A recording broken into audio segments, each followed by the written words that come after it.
Welcome back. Lowboat Project episode 53.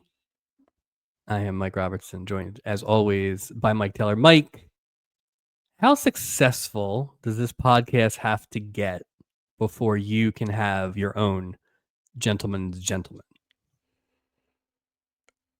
I'm hoping the ceiling for that's pretty low. Because I tell you what, wouldn't be bad. I was thinking about that too. I'm like, man, I wouldn't mind having a gentleman working for this gentleman. It might be all right. I feel like there were a lot of unanswered questions about that Sure. whole storyline, along with the other two storylines in this episode, to be Sure. honest with you. Yeah. But was it essentially Road Butler? Is that what a gentleman's gentleman is? It seemed more than just a road. It seemed more than a butler type situation, only because of the role that Perkins played. It's almost like he had, I don't know, like he had some greater responsibility Power of for him or attorney or something. I don't. It definitely didn't feel like Perkins worked for him. Like it was almost like Yeah. Perkins was Yeah. assigned to him by God knows who. I almost wonder, I meant to look this up at some point. There are certain things that are so, in my mind, current day, Hmm. ridiculous that I just assume they're plot things, right? And so I don't really think about it. But I Sure, wonder if this sure. was an actual thing, like, and was more like a common parlance in the late 70s that gentleman's gentleman would have been like, oh, yeah, obviously. Yeah, Obviously, duh. it's something the guy Gentleman's has. gentleman. Yeah. Yeah. Yeah, I don't Double G? well, and he seemed very prideful about his position. It wasn't like I'm a lowly blah blah blah. Like I think he took pride in his role of I a have, gentleman's gentleman. based on who played the gentleman's gentleman, Yeah. I have and had no doubt that you would be in the tank for him. Oh, So 100%. I think it's really Colonel Clink. Like no one knows I, how he got away. He's just I, if you put a monocle on him, he looks yeah, just like Colonel Clink. I definitely have Clink in here a few times. I was just Oh, like, so I could shorthanded it. again, Um, I thought he did a great job. I go back to Hogan's Heroes, right? We had Colonel Hogan, we had Newcastle, right? We had yeah, Doc who dressed like LeBeau, which is close enough for my book. I know we'll never get Carter, right? Maybe you get Sergeant Schultz, which, funny enough, played by a Jewish man, was always funny to me. And then, what a bunch of good actors. Now, yeah. aside the LeBeau, the whole, but I mean, Richard Dawson was great. Bob Crane, come on, speaks for itself. I thought Perkins was great in this episode. Amazing. Okay. Well, we will talk. No, you didn't think We will talk about that and other things as we really? talk about. We'll get to it. Wow. All right. Love Boat season 3, episode 2 or 3, Well, or if you're watching on Paramount Plus, season season 2 for some 2, episode reason. 48 or What some are we doing, weird. Paramount Plus? Like the It, dates in there correctly. I got I didn't have to think, and I was like, play next episode, and my wife and I were watching it, and I go, this is not the right episode. nope. Unless Adam Rich and the whole cast got kernsed and replaced with a different set of portals. Yeah. I was like, what? Episode 2? This Yeah, is the that was episode weird. that actually made us be a little more cognizant of telling you what's the episode we're doing next at the end of the show, because it is IMDb. a little IMDb. confusing. But yeah, Yeah. that's always your safe bet. The grass is always greener. 3 stages of love Ugh. and oldies but goodies. Before we start, quick note: we're just dropping this in here as a reminder. Leave a rating or review on all your podcast apps. We're trying to get the show out there to more people. We are always pleasantly surprised by the numbers that we get, but ratings and reviews help. And if you want to stick a question in there Go or ahead. comment on a recent episode Go or ahead. future Stubby award or Whatever it is. whatever, We talk to would Mike love to about hear. Hogan's Heroes, Hogan's suggest a Heroes. bonus episode, Hey, topic, stick it in there. So these are not plugs. That's Mike's domain. Just throwing it out there before we start we'd love to hear to from you. talk about this episode. This episode aired on September 22nd, 1979. The synopsis: Julie envies her friend Tina, who gave up a career for marriage. Mike annoys his girlfriend Robin with constant talk about love's stages, and a romance between seniors Nora and Philip is disrupted by her flighty daughter and his stuffy valet. Now, valet is a good term. I know what valet I is. like valet is. It's like slick, you know, Or or like baby doll or something. baby doll, a valet. I get that. James J. Dillon. I get that. Sure, that makes sense to me now. So we're in September of 79, which means we're in a new television season. And there are a lot of series premieres going on here as we walk into what else is on. I like to call this. I like to call this. Guess what got canceled first? Yeah. When we hear about these new shows.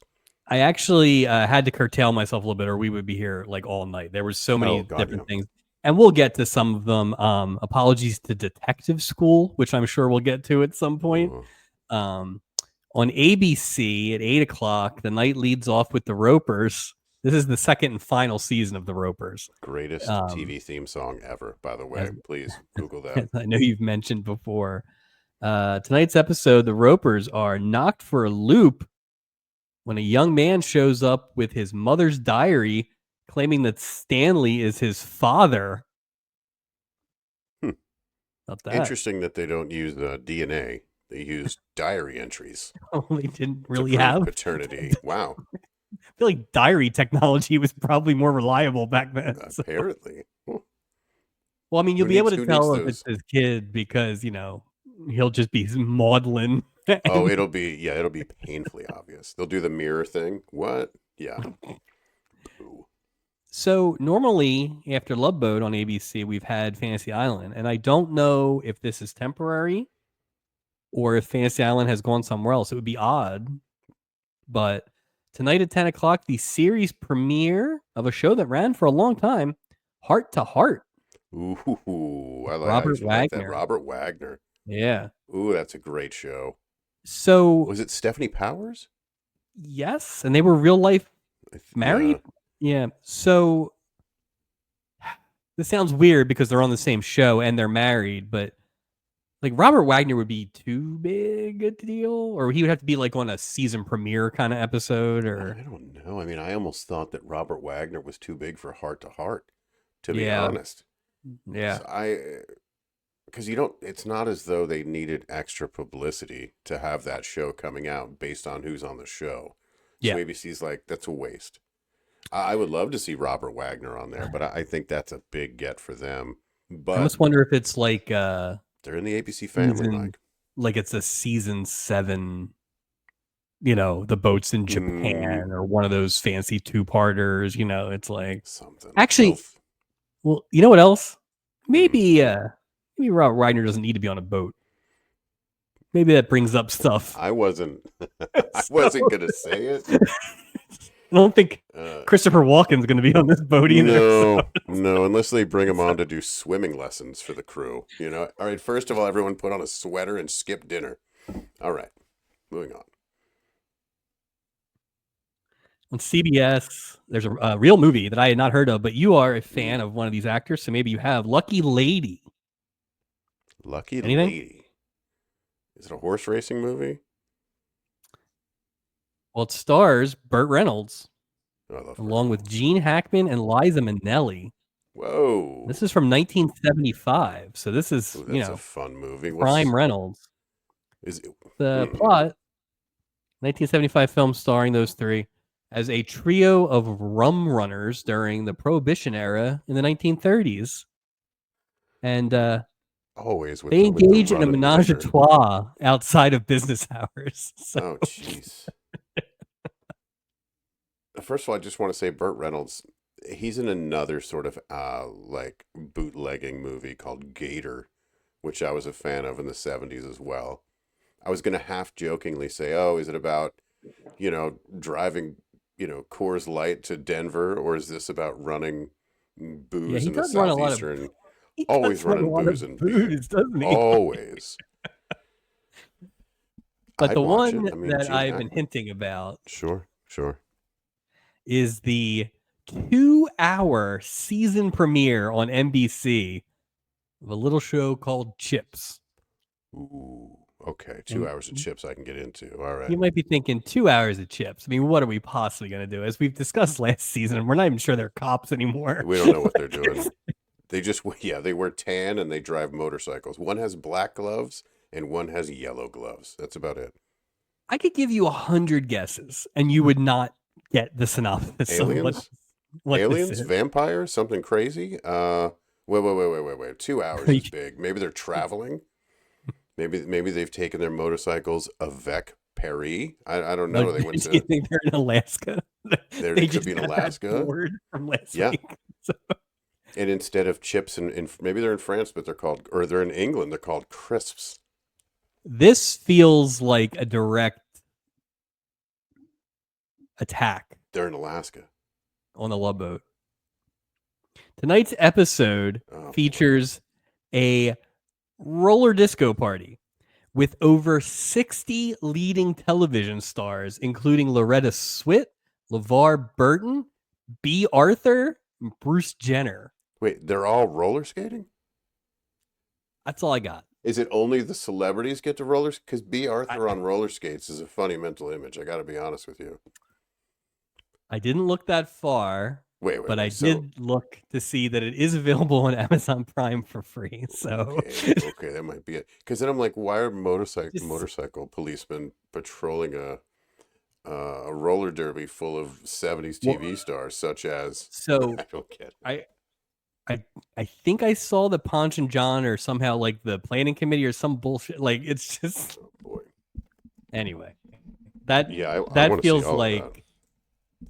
we have to do something to get to the boat. So I mean, because that's even if basically a it's Love Boat just, episode. It sounds I like mean, so. that's either a what else is on or just for personal fun. That just sounds like a doozy right there. So either way, we're I watching this just sucker. hope. Well, first of all, 60 stars in 2 hours. That has to be like one line and you're gone, They're right? Like, it's quick. gonna They're quick. It's like yeah, I don't know how you. Plus, there's commercials. It's a TV movie, so it's not a Plus, I mean, true I assume 120 there's an minutes. extended roller dancing. Like, Oh, B. Have you ever seen B. Arthur on skates? you think Mr. or Disco Joey's involved? Wow. Is Norman What is Lear? the Might as well. official death? What is the official death of disco? Right? It's this. Wasn't Demolition Derby, Disco Demolition Derby this summer, like Eh, 1979? I don't know. I mean, that was just like a gimmick, but I thought they were bringing it back. I thought it was like a retro bringing it back. I thought that I don't know what killed. Was it the? It had to be the music that killed, but who was the music that killed disco? But like, when are we? I'd say 81, 81's 82. It's MTV. It's definitely 80. dead Yeah, by it's. then. Yeah. I Is say this the 80. last television season of disco? I guess. I bet we get one more. I bet we Okay, get so it one creeps more into season 4 because because they're we always going to haven't be a little behind. Trying to like keep with the times. because we didn't. Did we get It a didn't little? I mean, kick we got a off in the lot of weird beginning. dancing this week, but yeah. Oh, yeah, we No, did. you're right. We had a. So yeah, I'd say about 80. Yeah. 80, like mid 80. 80 probably 80. I think you're right. 81's definitely like no further. Yeah, But then you want to be, then it's like Duran. You know what I mean? It's that 80s music, which is very different from the 70s. my hope on that episode, if we do watch it, is that Estrada brings out the sax Oh, can only hope. and that Swit plays the Russian lady. So, Just starts pounding vodka with Vodka. John Baker. Disco vodka. Disco vodka. Let's go. All right, the stars of the episode of Love Boat that we are talking about today. Some sad ends for a lot of these people. Oh, no. Let's start with the 8 is Enough crew. We have 2 members of 8 is Enough, which I think brings us to 5 members of 8 is Enough, which I learned today is actually 10 cast members. It's 8 kids and the parents. So Oh, okay. So we've had I'm not half on of the 8 is Enough cast. project. I'm So not. Yeah, I've not. They have not Yeah. asked me to be on that. Yeah. Oh, so so we're you're halfway done. halfway done with 8 is enough. Yeah. At 4. All right. Right. Adam Rich plays Brian Phillips. Adam Rich. I don't know that I've really seen him in anything, honestly, because I've never really seen 8 is Enough. He should have been Kearns, Mike. This was a Kearnsing that should have happened. Adam Rich brought nothing to this episode. He didn't cry on command like that child last year that was Kearnsed. Adam Rich presented drawings that someone else drew for him of cast members, and then they chuckled. He did nothing, Adam Rich. Ugh. And he got a Adam Rich definitely had some issues as a child star. He was definitely one of those people that you always hear about as a star-crossed child actor. he got He died of a accidental fentanyl overdose in his 50s. Jeez. Co-star of both this Love Boat episode and Age is Enough was Lane O'Grady, who played Robin. This is her first of two. She's also in a two-parter next season. She is the would-be medical student daughter in Age is Enough. She died at 46 of a drug overdose. Jesus. So, yeah. And if you just really want me to finish off the bring you down. Yes, please, I guess. I mean, let's finish it. Nora Knox was played by Amanda Blake. Amanda Blake is best known as Miss Kitty on Gunsmoke. She appeared in 635 episodes of Gunsmoke. Holy crap. Holy crap. I had no idea. We're not doing Gunsmoke Project. Oh, thank God we're not doing the Gunsmoke Project. Unless it's a 5-minute. How long are their episodes? 7 minutes? No? It looked like a half hour. But it ran from 1954 to 74, which is crazy. Wow. So, she passed away in the late 80s. She was a big time smoker apparently, and had oral surgery that led to a blood transfusion issue, and she died of AIDS actually, which is very sad. So just a terrible list of endings. Series of events too. Yeah. Let's perk it up with some information about people I don't know. Joan Hackett played Tina Phillips. This is her only boat. Barry Sullivan plays Philip Schaefer. This is his only boat. But let's talk about the people we do know. Werner Klempner as Perkins, who also played Colonel Klink. Obviously, Mike Taylor, huge favorite. This is his only boat appearance, which I was a little surprised. That. I do love Hogan's Heroes, so I apologize if I am biased in any way. I just love that show. I think it's like I think it's a perfect sitcom. So I am definitely biased in the for Mr. Klemper. Another familiar face was Eddie Mecca as Mike, first of his 3 appearances. He'll be back the next 2 seasons. He, of course, was the big Ragu on Laverne and Shirley, which is our 3rd, right? Barry Keyes, Julie's mom, and him. We haven't gotten Laverne or Shirley or Lenny or Squiggy. And they did that thing with them that you hate where they just gave him a first name. You know, I was going to bring it up as we go. This episode did a terrible job of actually giving you the people's names in the first scene. Yep. Because I usually wait. When I'm doing the notes, I usually wait to refer to them until their characters have been referred to. Like, you got to introduce the character before you can refer to the character. Yeah, right. And I this think was I 2 of the 7 people got introduced or something like that. I don't even think they used his name till he popped his head out of the pool. I think you might be right. Last person, and the person herself was a terrible character, Karen Morrow as Daphne Knox. This is her first of 2 appearances. I wanted to highlight her other appearance. Feel free to turn away if you don't want to be spoiled for season 6. But I did want to bring it up because if this is what we have to look forward to in season 6, we are going to be okay, because this episode is loaded.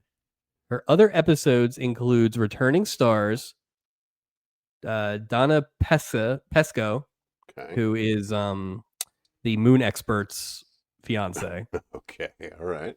Peter Marshall, Creep himself. Robot. Along with Betty White. Oh, wow. Carol Channing. And a robot. Oh, we were asking about a robot last week. That's super exciting. Oh, it's not some stupid Frank Valley robot either. I bet you it's a real robot. It's not Frankie Valli as a robot. Yeah, or as a robot. Oh, it's funny that Peter Marshall's on an episode with a robot. That's kind of funny how that. No, Or you're is it Lee thinking of Marshall? no, you're thinking of oh shit. Gene Rayburn was the Gene robot. Rayburn. Stupid robot. Peter Marshall was the smooth talking sex addict. So. Hello. Hello. Yeah. Anything before we get on the boat? Yeah, I just want to make a comment about Karen Moreau, whatever it is. Monroe. Moreau. I watched this episode a few times, and I watched it the first time with my wife, and she and I came to the same conclusion. It really felt like Karen Morrow was doing almost a Carol Burnett impression throughout this episode. Like from her entrance, and I don't know, it was just weird. It was a lot. It was a she lot. was a lot, man. Yeah. I mean, that was just she just seemed, yeah, I don't know. She was a lot. Yeah, not oof. Absolutely something to think about. Pointless storyline. Like it was just awful. There was no, and I got to tell you, like the fact that it's 2 for 2 with Olds getting married. Boom, we got, the common man, that's right. The first episode, and then we got another set of Olds getting married. That's 2 for 2. Something to think about. We talked about this, I think, we talked about it last season or the season before. It's like the Olds are the ones who should get married quick, right? I would think. I mean, based on, not to be, but you would think. I mean, you'd have less to, availability, less to lose time wise. I don't know. But you would think or you'd think maybe it's the opposite. Maybe somebody at that age is probably like, yeah, screw that. I just got my house looking the way I want it. Look, I don't want to do that. I have all my knickknacks out. I don't want to deal with that. Should we, since we're talking about this, should we keep a running tally on engagements and wedding? Yeah. So that's 3. Yes. And I think we need to next episode think about a ballpark figure that our projections for the season. Because we're going 3, right? We had 2. Well, how many people last week? 2 got married? Well, 2 marriages, right? Right. And then this week we had one. Right, one marriage. We had 1 engagement. 1 engagement. Okay, so that's 3. I wonder if you could almost count on an engagement or a wedding. We shouldn't count, maybe 2 separate categories, but we shouldn't count throwaways. Like if they had said that Daphne at the end was getting engaged or something like that, that wouldn't count. I don't care about that. We got to see both characters. Yeah. Exactly. Don't call it a wedding unless we see the wedding. Right. Don't call it an engagement unless we know the character. Right. Exactly. Right. Very exciting. This is a very exciting development. Can we get to 20? Is that low? Oh, I think we'll get to 20 easily. I mean, Mike, we'll be at 2, 3 after 2 engagements, 1 wedding. Yeah. No, 2 weddings and 1 engagement. So we're right. 2. We're ahead of a 1 a game pace at this point. How many episodes this season? What is it, like 25? 24, 25? 25, I think. Yeah. I definitely think we'll get to 20 in one of those. Will it be 25 with engagements? 25 with 3 2-parters and a 90 minutes. So, jeez. Oh, we're gonna. There's gonna be 150 weddings this season. Jeez, it's called the wedding book. Hopefully, all those 2-parters are the odd numbered episodes. Let's go over. I'm going with the over. We also have another category that we might have to keep track of based on this week, but we'll get to that. So, let's get on the boat. And we start with a young couple, and this is what I was talking about earlier. They were not named initially, but Mike and Robin are celebrating their always important 7.5-month dating anniversary by hitting the boat. Yeah, well, I mean, if you've got $39 each, it's not really that big of it is a bit of a jump on the gun type celebration there. Right? So they don't live together, as is established later. Well, no, that'd be that's step 2. Right. Go ahead. 7.5 months. I guess to go on a vacation, I wouldn't think of it, but the boat just seems like a bigger deal than just going down the shore or something. I wouldn't even think of going on a cruise with somebody for, like the financial like Oh, obligation for the boat was expensive or cheap. I don't even know if the boat was pricey this week it because was a Perkins and all terrible. were rich. Well, you also a seven. That's nothing. That's maybe a year anniversary. Even then, I think that's a lot. You know, Yeah, that's just they should have. I don't know. The 7 months is just weird to me. it seems fraught with danger, They don't which even was know each proven. other. Mike, who is the big ragu, in case you're scoring at home, says that they are in stage 1, which always seems to go fast, and they can't keep their hands off each other. I didn't. I was surprised because the big ragu just doesn't seem like a numbers guy to me. That's all. He only got up to 4 or Yeah, 5, yeah, to be that's all. fair. Well, Stubing can't count to what? Same thing. They Speaking should of get together Stubing, and count. him and Doc are doing. They do this every now and then. These bits where they're like old ghosts in a Valentine's Day movie, where they're just like watching love or whatever. But they comment on the virtues of young love. Doc hits with "It's even better to participate in." So Interesting thing I learned this week about Captain Stubing. So the actor that played Captain Stubing, he was 5'8" and 3/4, really, which really shocked me. I didn't really care how tall he was, but it just that's changed my very short. frame. Yeah, because I always had the impression he was taller than the rest of the crew. Yeah, So that means they there's some doing little people boxes. there. I don't know. Then I'm like, is Doc taller than the captain? But if he's only 5'8" and 3/4, it just really threw me. Wow, You know that's what I very. mean? I'm not saying I thought he was 6'5", but I definitely would have No, said but I six didn't feet or think something. something right because then I don't know. It's weird. That is weird. You know what it is though? It's hard to tell how tall somebody is when they're wearing those tube socks. That's why they do it. Is to throw off the whole. It's that Elongate him. just to change the perception. Doc goes from his zinger about young love. He runs across the lobby so he can help out this woman who seems to be a little lost. Hmm. Um, and she's actually just waiting for her daughter, who is the one who actually made the reservations. So the doctor of the ship finds her room accommodations, or tries to at least. But man, this I thought, daughter, oh, she's been just a hot married mess, dude. so many times, Mike, that her mom doesn't even know what name to look under the reservation for. Is her name Bricker? Crazy. That's what he That was said. funny. That That was was funny. hilarious. Although it was That weird. was funny. And they gave it like a musical sting too. I was good. It was good. I was surprised that Bricker rushed over to help this woman. Right, Yeah. and I'm not guessing her age, but in my opinion, she was sort of out of that Doc striking range. I don't I know how guess else to she put it. could have been as old. Probably not though. I was gonna say, is she as old Mm, as the nose lady's mom? maybe, He maybe. You hasn't know how they gone play with super ages. young in a while, Well, because the right? twins, he can't physically go that young anymore. Look what they did to him. Ruined him. He can't. They hurt him.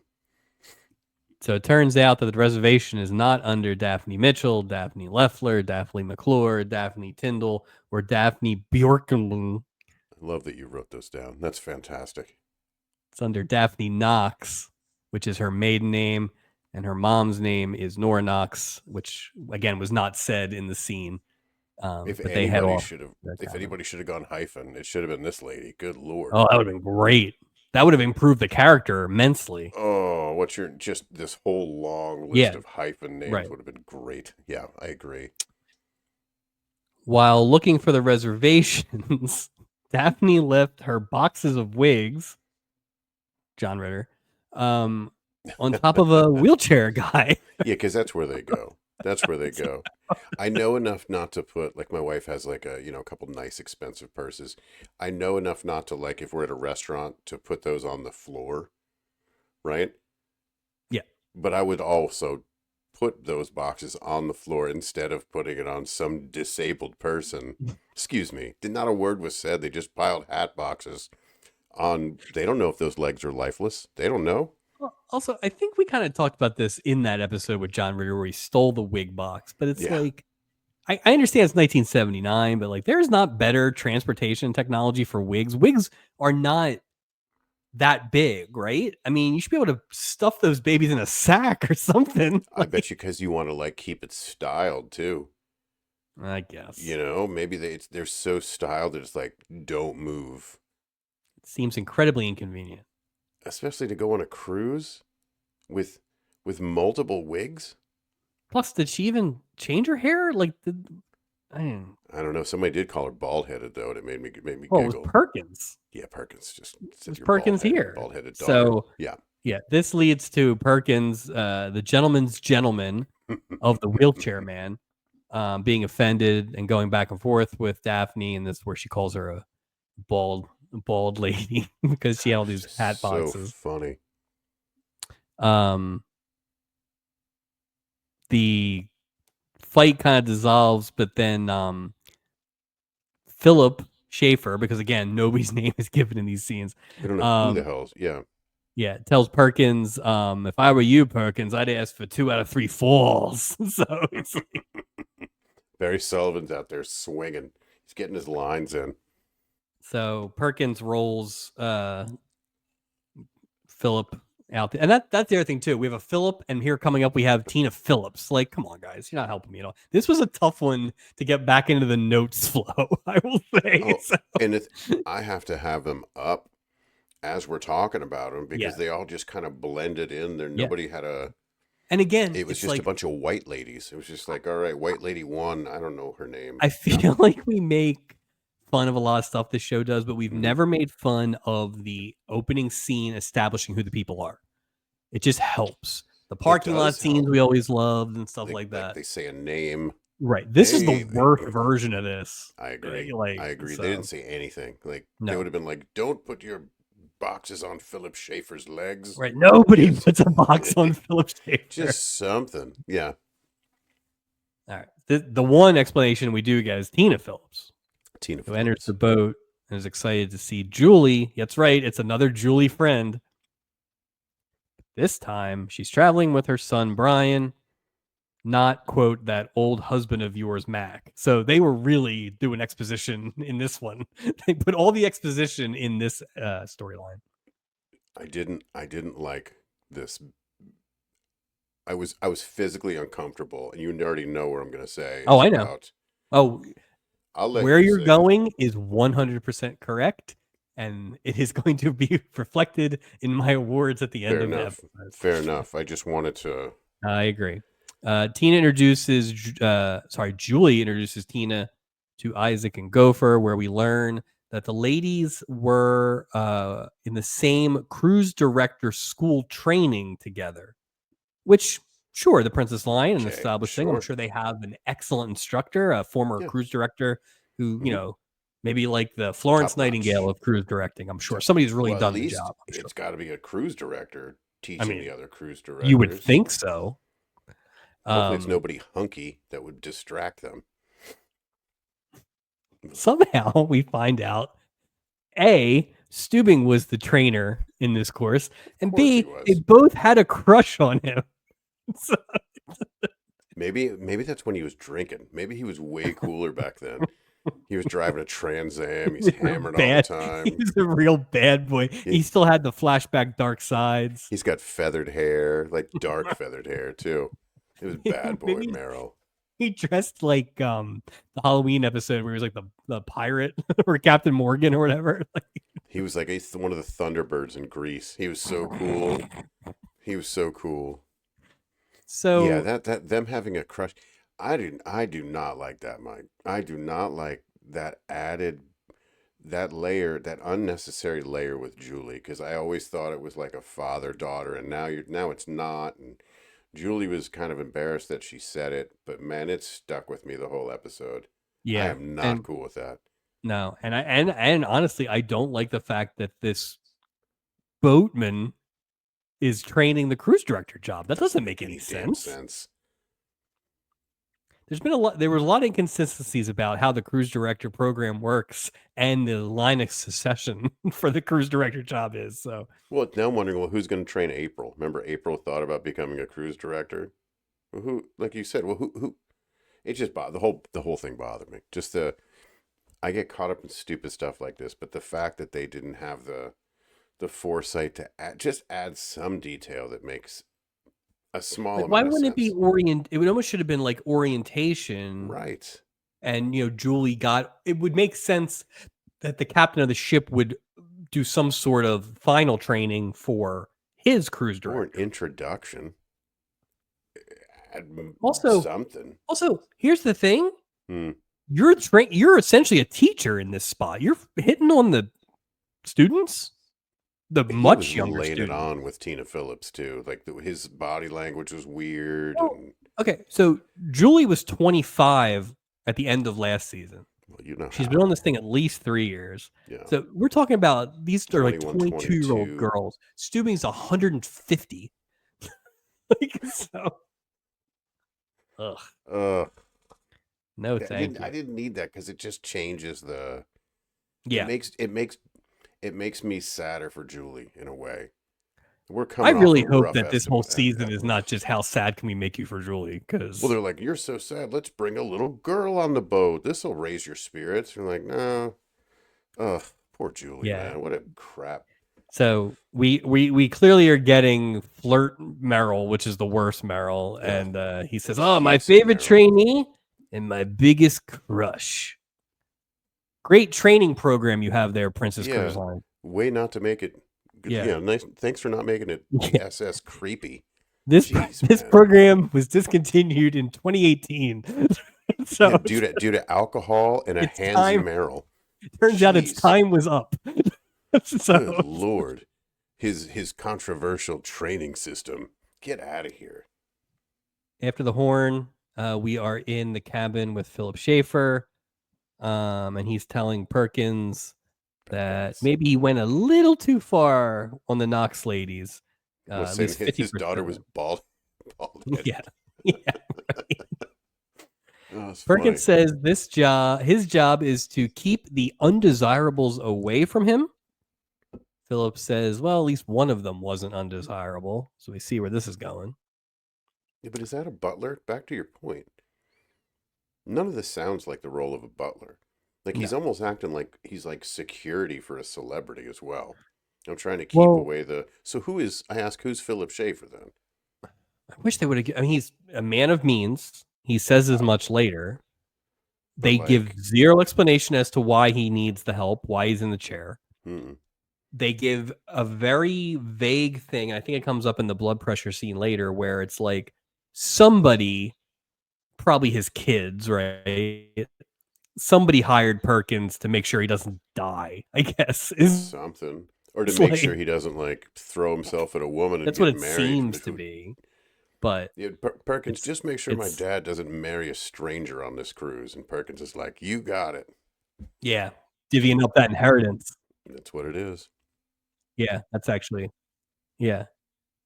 Perkins is offended already, and he basically threatens to resign. And I hope that you enjoy that storyline because we're gonna see it like 40 more times. So Yeah. it's great. We are poolside.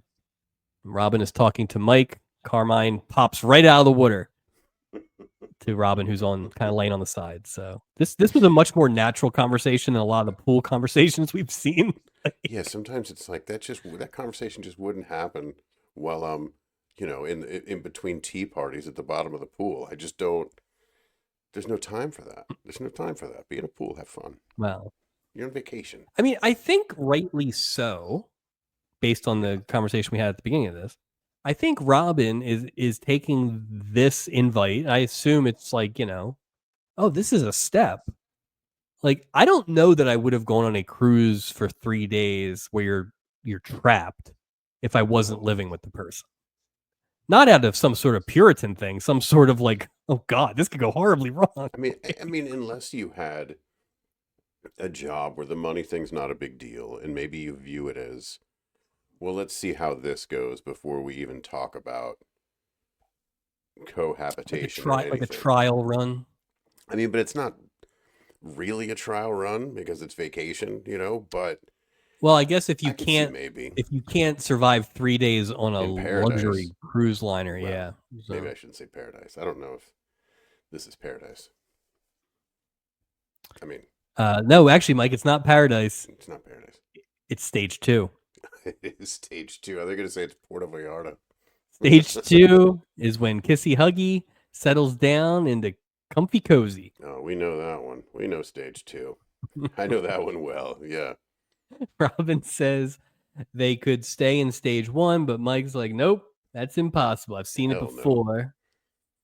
But somehow he agrees that they should move in together. So score 1 for Robin, I guess. Just say it. It's the big ragu in this. It's just a goofball. He's so inconsistent with his number 1. Oh, number 2. I'm back in the pool. And by the way, his hair looks like cotton candy in this episode. I don't know if it's lighting or if it's thin or what's going on. It's like somebody packed a brush and he was like, won't be needing this. Splash. Just the wildest. Stage 6, humidity. He needs some of that VO5 hot oil treatment to kind of keep it. Maybe he jumps in the pool like those Bosley commercials where it's just like, Look, it's my hair. I can jump in the pool. I can move this hair.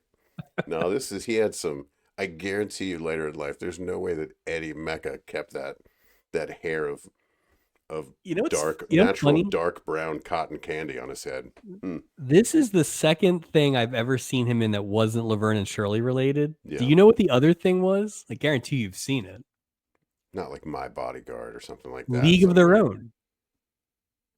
When they go to the dance hall in the middle of the movie, that's him dancing.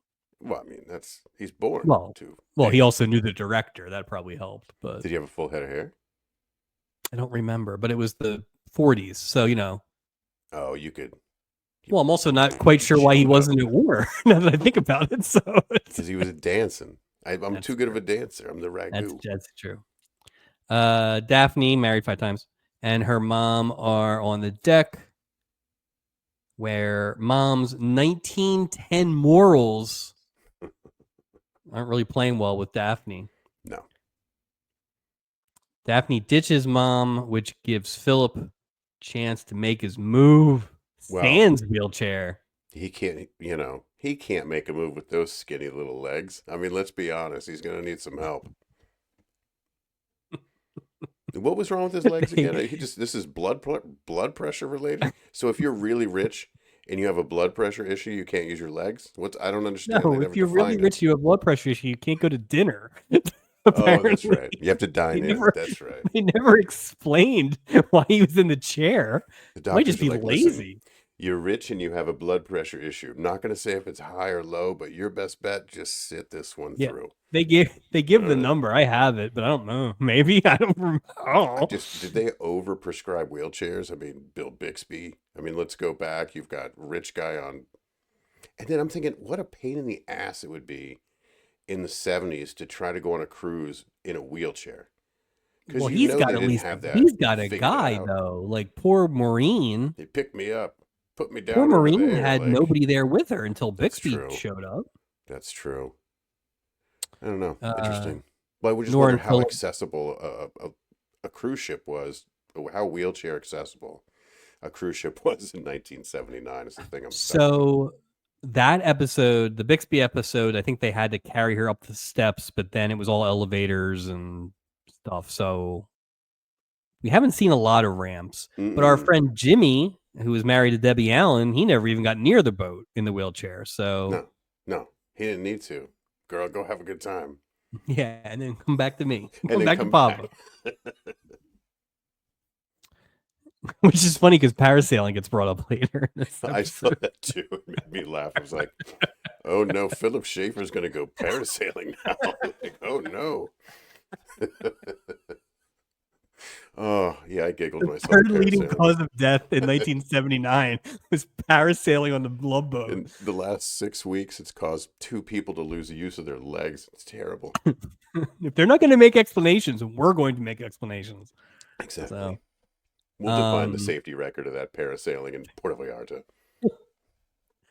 Anyway, Nora and Philip kind of make their introductions. Philip offers an apology for Perkins and proposes a drink, maybe a hot date at the Pirates Cove. Arr. Arr. Nothing says date and romance quite like. Arr. I do want to point out though that Mm. Philip Schaefer makes this date for like 7:30, not 5 p.m. like Yeah. the child and Paul Burke did. So he can't be that old. It's funny when you said the child when they introduced Adam Rich in the beginning. I went, oh no. Adam Rich is going to throw himself at Julie. Julie's going to throw herself at Philip Schaefer. Like, oh no, it's going to be terrible. Stage is a man too. Nora goes to grab the wheelchair, but here comes Perkins. Don't you Out touch of nowhere my to chair, cock block ma'am. his boss. Get the hell out of here. He drags him off for therapy, which again, to your point, he's like a Swiss Army knife of service here. So Yeah, what is he? What are you doing? but Philip Like, is he shaving him? Like, Philip's what a is little he slicker than shaving? Perkins though, because he's like, "Hey, Yeah. could you get my jacket?" And when he goes to get the jacket, Philip agrees to make the date. You got to get up pretty early in the morning to get one past Philip Schaefer. And apparently Perkins is a bit of a dummy. Haley's coming. Yeah. Where, sir? Yeah. Over there. Keep walking. 6 miles. Don't turn around. Yes, sir. Yes. It's at the bottom of the pool. So, Oh, it's because he doesn't have a monocle. now That's why we're he's so gullible. yes. No wonder those POWs were always getting away with stuff. He was looking at it in his bad eye. All right. We are outside on the real boat set. Notice that. Julie The comes sound is over. Oh, the sound's a huge problem at some point, Oh. and it's not just outside. Mm-mm. So we'll get to that. So Julie comes over to see what's up with Tina and Brian. Brian, ever the polite child, thanks Julie for the colored pens. And she's a real artist, or he's a real artist, apparently. Yeah. Somehow this gets these two started on kind of the plot for the episode. After a little bit of the whole, you're tired. I've been working all day. You call this work? Oh, it's that. Not in a mean way, but definitely in a. You could see. Well, and the grass is always greener, Mike. Yeah. This only goes on for so long. Brian shows off his drawing of the housekeeper, which takes Julie aback a little bit. The storyline of the fact they called the grass is always greener is so mean to Julie too, because it just goes back to, hey, remember that time you thought you were going to get married, but you didn't get married? Well, this episode, your friend who had the same job left the job, and look how happy she is because she's married. Like it's, they don't let it breathe. Shit, man. But in a way, that's the best part of this whole episode, I think. The continuity? Yeah. Yeah, I agree. So. Well, execution's different, but in terms of like this literally might be next week. I get that. The only continuity issue I have is the lack of concern last episode when she was like, I'm quitting my job, I'm going to marry Jack. Stubing came close with the whole, have you called him? But now I feel like the crew's kind of walking on eggshells. Like there's keywords to avoid, like baked, Alaska, fishing, Jack, fur coats, winter, wolves. I have a whole list of these.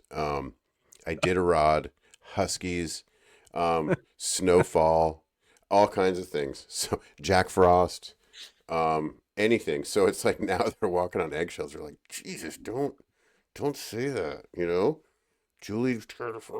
We'll get to that. We'll get to that scene, which, I'm not. It's funny. It's both sides of the Love Boat coin, so I'm not going to kill it too much. But no. It just made me giggle.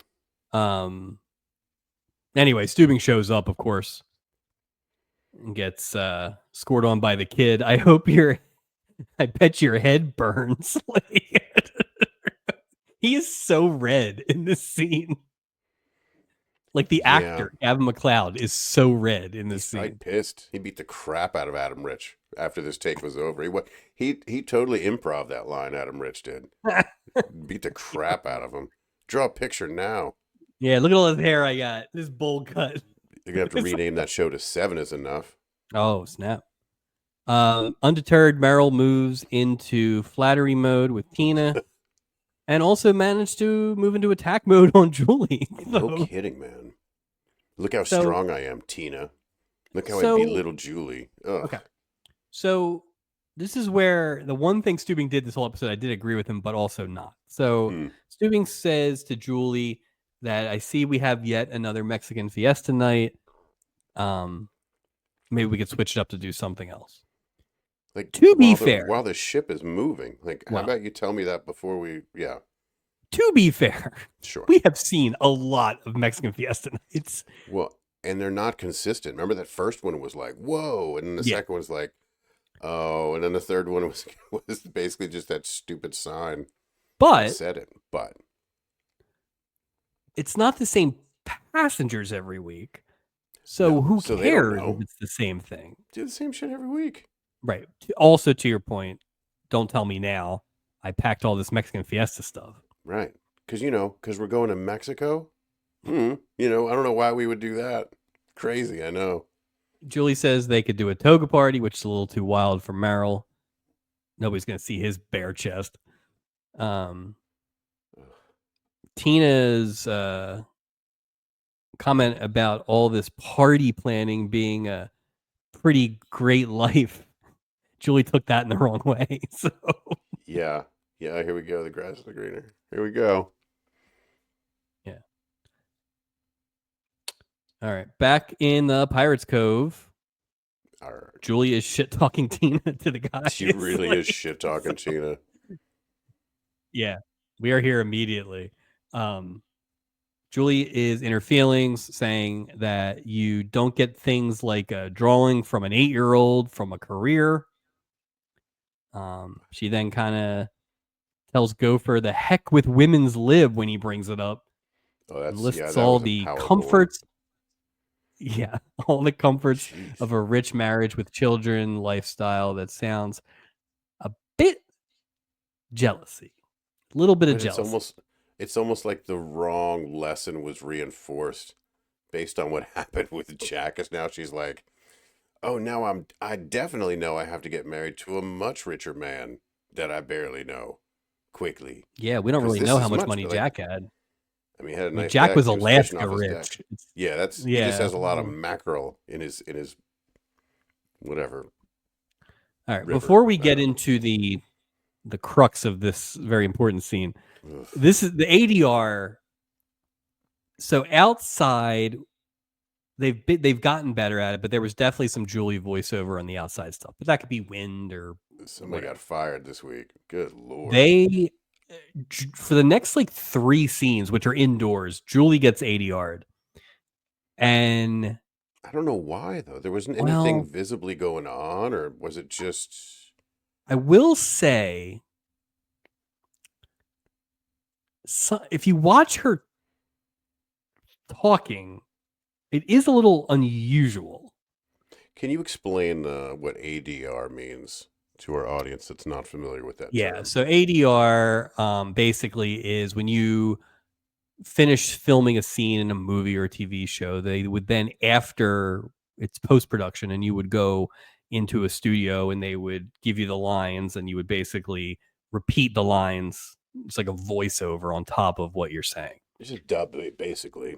Dubbing, yeah. We've seen it occasionally. For the most part, we've seen it in outdoor scenes. There was that gratuitous Isaac one with the Black Schwarzenegger joke. I think there was a Pepito one on the Pepito episode. Just different. But this is a lot, and it felt like one of 2 things. It felt like for some reason they just couldn't pick up Lauren Chu's audio this week, or I do wonder if this is the first thing that we're seeing about certain issues that ran in. So I'm not saying that, obviously. Could be. I mean, her voice might have been shot. Maybe it shouldn't have been.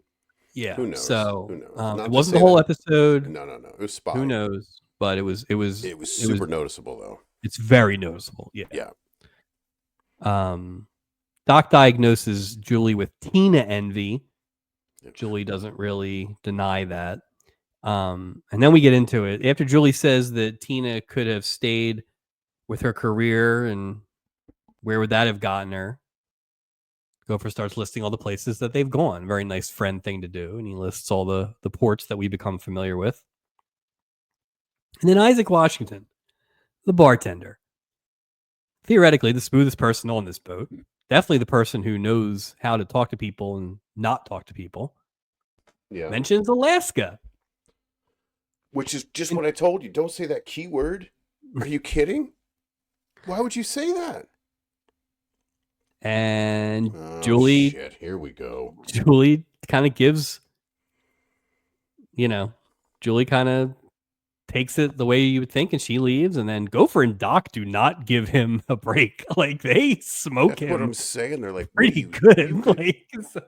why wouldn't they send her on vacation after what happened last week? It's not like, all right, reset, new crew, unless they were worried about her being alone. I just feel like this would have been an optimal time for her to, like, how about you take a week off? Yeah, I Good mean, if Lord, I you're, feel terrible for her, man. yeah, She's a hot and mess again, with it's this whole that thing. thing.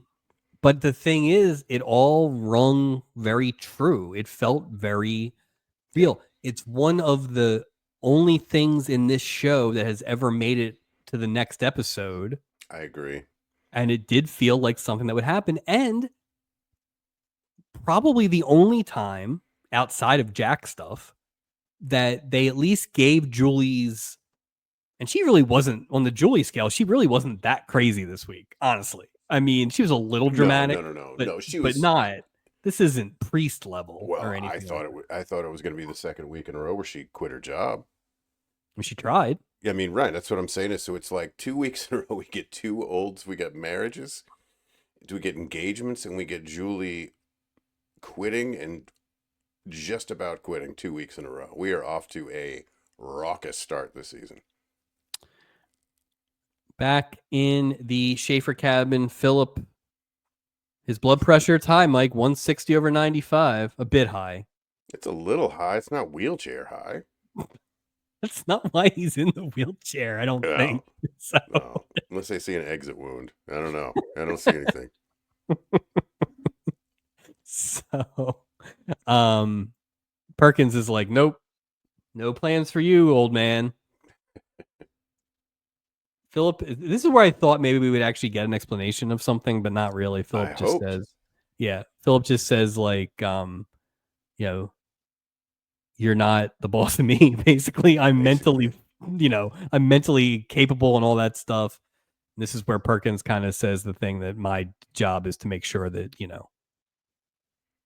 you are. Yeah. His daughter's paying Perkins. Somebody's paying Perkins to Somebody take care is, of this guy against his will, basically. Yeah. Perkins leaves the room because he doesn't want to upset Schaefer anymore and exacerbate his condition. But also, here's a menu, bitch. So. I like when he's like, here, can you go, when he's talking about the room service, he's like, well, can you go make sure that, like, and I'm just saying, is it almost sets up that Philip Schaefer is a bit of a pain in the ass. Number one, I disagree. I think that's a plan. But I'm saying I think there had to be a precedent for him to be so picky in order for Perkins to go do it. I'm just saying I think there's a potential for Philip Schaefer, which we didn't see on the boat. That's true. To be a bit needy. Maybe, we're only seeing one side of the story here. That was plenty for me. So yeah. Oh, I'm fine with it. I don't need to. Yeah, no, I'm good. There's no. I don't want to see the Philip and Perkins spinoff. No interest. No, Jesus Christ. Worst show ever.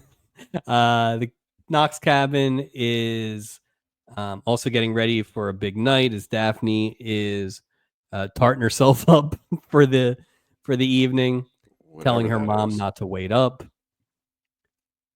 Meanwhile, in Promenade Deck 345, Robin and Mike are getting ready to go out on the boat.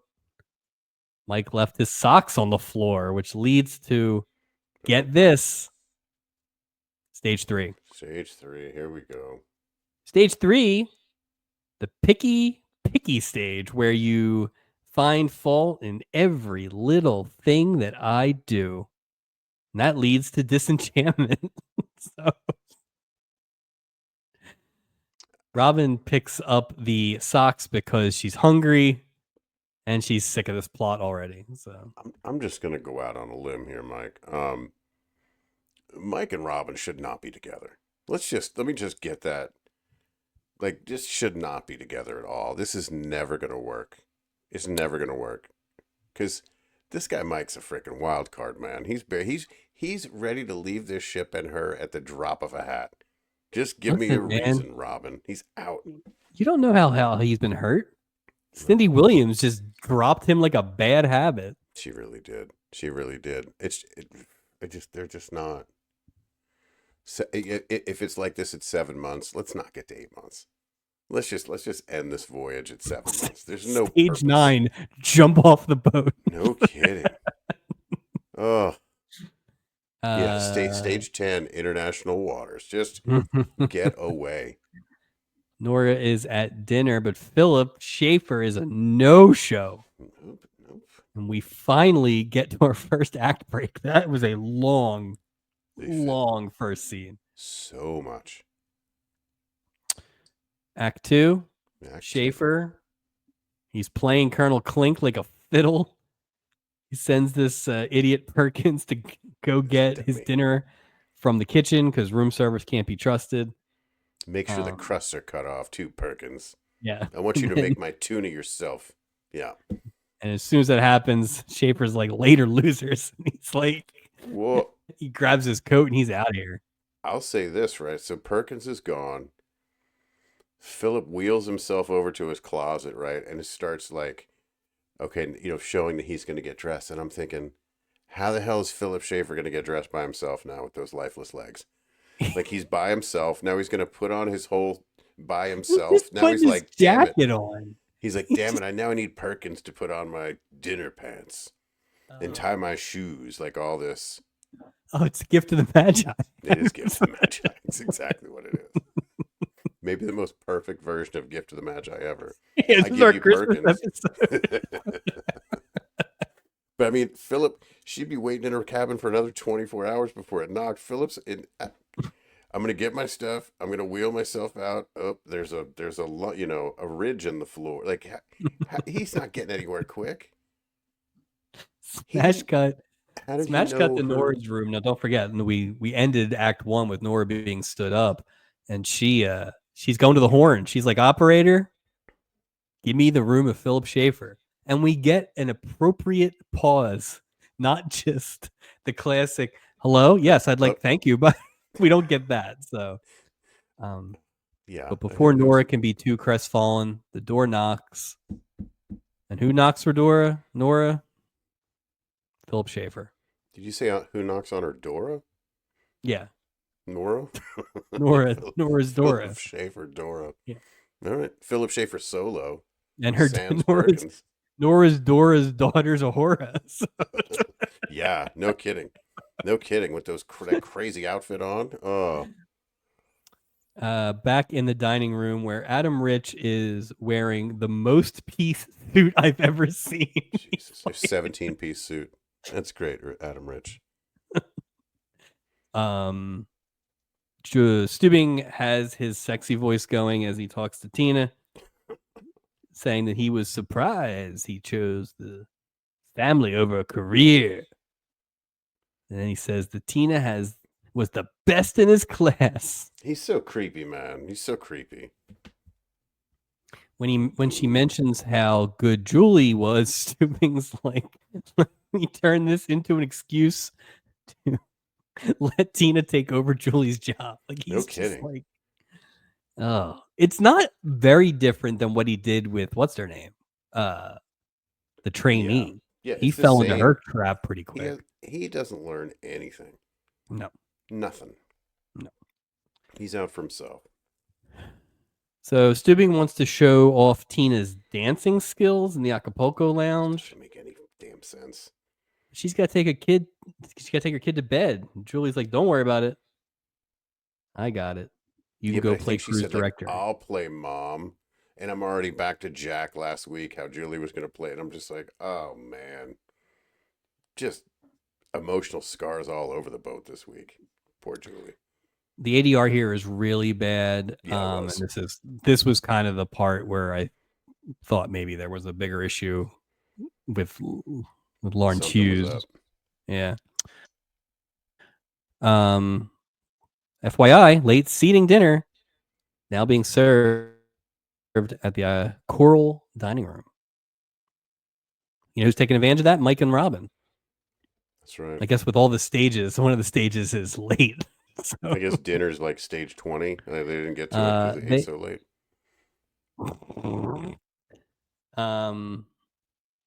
So they arrive, and there's no stage for being a gentleman because Mike just jumps in his chair. He doesn't wait What for a Robin. Doesn't pull her jerk. chair out. So I made a note. I was like, Mike is a bit of an asshole. Like, it, yeah, because now I'm yeah. like, Jesus, Robin, is this who you want to be with? The guy's got no manners. He's shouting out numbers, throwing dirty socks, just being a real buzzkill.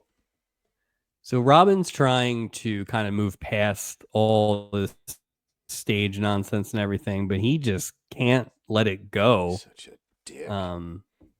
He really somebody hurt Mike really badly. So and so they kind of are chipping each other at this point. So Nora and Philip are on the deck, finally having that drink. These two end up talking about being self-reliant, and it turns out that there's two sides of the same coin in terms of codependency. Philip Schaefer Really? is pretty smooth though. You got to give him that. He got rid of Philip, or he got rid of Schaefer. He got rid of Perkins. Bye, Perkins. And he's already trying to smooch. Look at this guy. We're not Not playing smooth. around. Julie is putting Brian to bed as he shows off his art. Yeah. Yeah. Tells Great. Julie that she can keep this self-portrait because mom's got the real me at home and you don't have anybody. Oh. Keep this drawing because you'll never have a child of your own. Yeah. And my mommy does, and we're really happy. And she says you'll never find happiness. Yeah, you can put it on your loveless empty fridge. So, Yeah, God knows you have room for it on your blank walls. Gee. Oh, God. Julie then smothers Adam Rich with a pillow.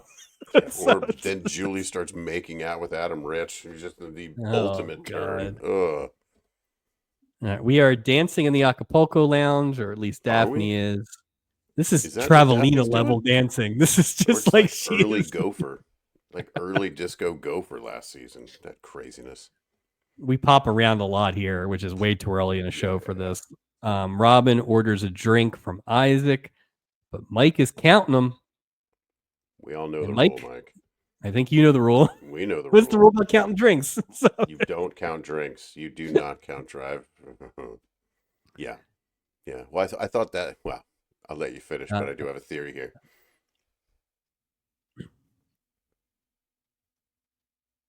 just gonna say Robin wants to dance, but Mike doesn't want to dance, and then he tries to get in his stage 4 bit, but Robin cuts him off and calls him selfish, thoughtless, and about as spontaneous as Mount Rushmore.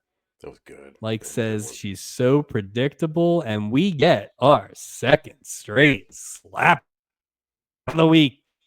Hey, this one was better than last week. But this one's 1,000% better than last week. They added noise, that sweet. It's like they added the sound SMACK to it, so it sounded like a smack. But it was better than that. It was like a cartoon noise, though. It was. It was just the Warner Brothers patented smack sound. Yeah, this was a Three Stooges type, but it was. Bonk. Yeah, just. I don't know. I don't know if it warranted a smack. Because he said to her so many times how predictable she is. I thought it was kind of like, this storyline just sucks. I'm just gonna say it just sucks. Like they didn't need this to, because in the end it doesn't matter anyway. That's why I'm like I felt like I wasted my time Right. with this story. If 7.5 months into a relationship is too early to go on a cruise vacation, I it's like where you're definitely going. too early to slap your You're boyfriend. slapping. So, You don't even know him well enough to slap him. Good lord. no, you don't know how that's gonna go. Like, No, no, you might have picked the wrong. You never know. yeah. Like, Um. yeah. That yeah. Mm. And the thing is too, like, I don't know that I've ever been in a place where like a guy got slapped, like in public. It's in public too. It's in front of tons of people. Like it's Yeah. a. I've What definitely is? been in a place where a guy had a drink thrown at him, but Uh, I had a different view of that. So one of the greatest moments I've ever seen in my life. It's funny. I've seen that twice. Right, I've seen it twice. Saw it once in high school, and then once on that wonderful July 4th evening. But I've never seen a, a lady, girl, woman get so mad that yeah. they smack. I've never seen that. Yeah, I don't think I have either. I've never been in a relationship where But someone like smacked me. I mean, that'd be no, crazy. I've never been hit. Yeah, that'd be weird. The do you think I'm mainly kidding here, but do you think that we are escalating the violence here, the drama violence? Are we going to see a lot more slapping? Is Dynasty on yet? Oh, God. I mean, I'm fine. I'm hoping to see a couple kicks. We're getting started early this season. I'm fine with it. Well, Let's get the lots of here's the thing. smooching, lots of We kicking and have punching. 3 streaks now. Yeah, Right. yeah. We have 3 streaks now that we have to monitor. We have Mm-hmm. the engagement wedding streak. We Yep. have the Julie being crushed streak, and now Yep. we have a physical violence streak. So, Imagine they just which do you maintain think them. will make it the furthest? I hope it's the smack, Mike. I got to be honest with you. I really, It's like but it won't be the DiMaggio. smack. I bet you the Julie thing's going to keep going. Next episode, No. there'll be something. I hope it's not the Julie destruction. Ugh, me neither. All right. Nora and Philip are playing gin in the Knox cabin. Somebody call Wendell Sneed. Yeah, no kidding. With his loaded deck. That feels like it was like Daphne 6 years is ago. drunk as a Good skunk. Lord. Okay. That feels like it was like I 6 know, years right? ago. End That's of so season funny. 1. Yeah. End of season 1's a long time ago. Daphne's drunk as a skunk. She bursts in and eventually realizes that her mom has a date. Philip's like, do you need any help? And Nora's like, no, I got it. I have my... How old is Daphne? Now, she's been married 5 times. Let's take the balding thing into consideration, as well when we talk about the age. So, like, we can eliminate the 20s. Let's just say that. Unless she's Matt Williams. Alopecia. Oh. Or Charlie Villanueva.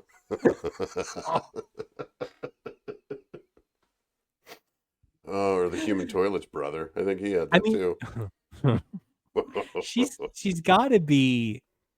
I mean, okay. She's got to be 40s, dude. I think 40s. If you get married once when you're a dumb kid and a second time when you're dumb early 20s, right? Like, she's got to be in her 40s. Well, let's just say each marriage lasted a year or 2 years. You think I mean, Mr. Bjorkman's going to marry somebody who just came out of her 4th marriage? No. No, yet she's got to be 40s. It's got to be 40s. Unless she's 30s but looks 40s because she has so much money, and people start to dress like that wacky sort of. I could not get a sense of how old that woman was. I couldn't either. I couldn't I didn't. either. I felt like they were closer in age than we think that they actually were, but I have no idea. And I also didn't care enough to care. Like, it was. I didn't even look it up. I give shit less. Yeah. Mike walks back into him and Robin's cabin. Robin thinks this is to reconcile, but stage 5 is all about dental hygiene. So Mike comes back to grab his toothbrush, and he is out of there. If you thought Mike was here to reconcile, you clearly have only known Mike for 7 months because that is not a Mike move right there. This Whatever. leaves Tell your Robin story walking. devastated as we go to commercial. And here's your room key back. Because then I'm like, where's he sleeping? You think he's doing Paul Williams? I could be. I mean, that's You always know the what? The worst big case scenario. ragu, he can get himself a room. You know Yeah, what I he can mean? get a room with that. Yeah, Yeah, I'm sure. yeah. I'm lost, and I have cotton candy Julie, hair, and I Julie's can tub. dance. Oh, Julie's definitely. You Get out know, of here, Brian Phillips. well, I was gonna say that's a very that's a very Jack Chenault hairstyle It that the big is. It ragu is. Be has. So, careful. Be careful. Like anyone that looks like Jack and Chanel, and Ralph I'm talking Malph. to you. I'm talking to you, Ron Perlman. If there's anything if you look like Oh, Jack Chanel at all, look out. That's why Ron Perlman's not on the show. when did Beauty and the Beast start? I was thinking that. Whew. Act 3. Uh Parasailing in 10 minutes. oh. So be careful out there. Notify the emergency rooms. Ugh. Oh, God. Load up the wheelchairs. Tina thanks Julie for taking care of Brian, but here's Stubing laying on that So dumb. classic McLeod charm. So Ugh. he's all business with Julie. And since Julie is This is so dumb, this scene. Oh, it made me so angry. so Julie forgot to come up with a new Again. theme for the party, and I guess also the existence of the party. Which I guess in a way makes sense because she had it done. It was Mexican Fiesta night. You know. I mean, But now is not the time to be slipping, Julie. Just saying. yeah, but that's I I feel like get that's it. I Stubing's don't fault. disagree. I think it's kind of a dumb thing. Like, So, don't so go. You know what? We're gonna do a new party. Okay. Well, we left. Like, what? It'd be great if you told us this before we left. Sure. well, not just that, but it's like, you know what? You can just do the thing you had scheduled, Well, right? don't It's you have to like, tell the guests what you have planned? well, they Because how are you gonna did go to this stupid new idea and you're not gonna tell anybody about it? well, but there's precedent for this because if you remember when Julie almost had her job stolen the first time, That's right. that lady put on a Western night. That's right. And everybody had Western clothes out of nowhere. So Which maybe they realize their errors. Yeah. either everyone is told to pack for everything, like it's the Amazing Race. We could have any part. Yeah, the Amazing Race. Yeah. We're gonna have a costume shop. Right. Or they just have like the lost and found of the Love Boat is immense. That gift shop has wings. Like this is the And sock wing. and This pearls. and pearls, So socks and pearls. Jeez. so the three of them are scrambling to come up with an idea. Western night, that's been done. Roaring 20s night, that's been done apparently.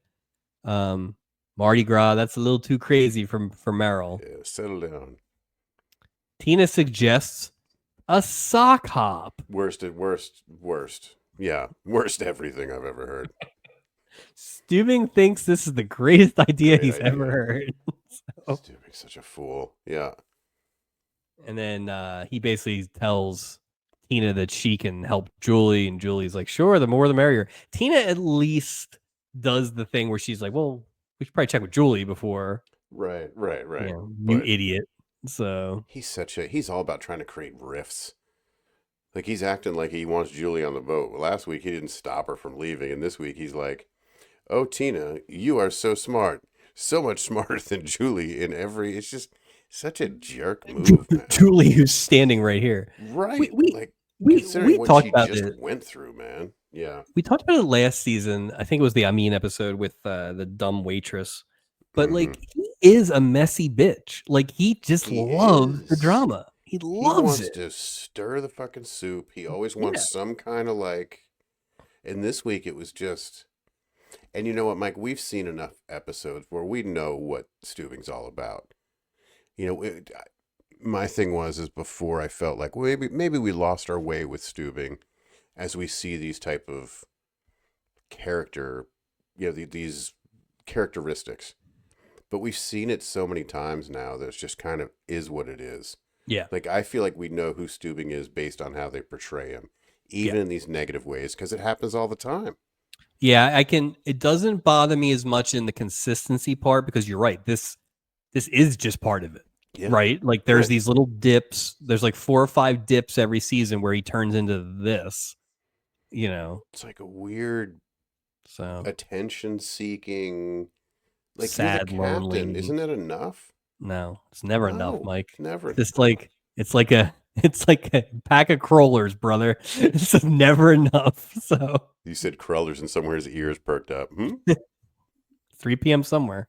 Uh, Meanwhile, Philip is having breakfast with Perkins, not at Perkins, with Perkins. And once again, the gentleman's gentleman threatens to resign because that's what he does. Nora shows up, carting a very hungover Daphne. And Philip sends Perkins to make his world famous hangover cure. So Perkins is good for something, I guess. question for you, Mike. Two questions. Number one, Yes. well, one question, more of an observation. I've had my fair share of hangovers. I get terrible hangovers, and I have to think that a hangover on a ship has got to be rough. Can't be good. Just because the moving horizon and all that, Yeah. like that would just be miserable.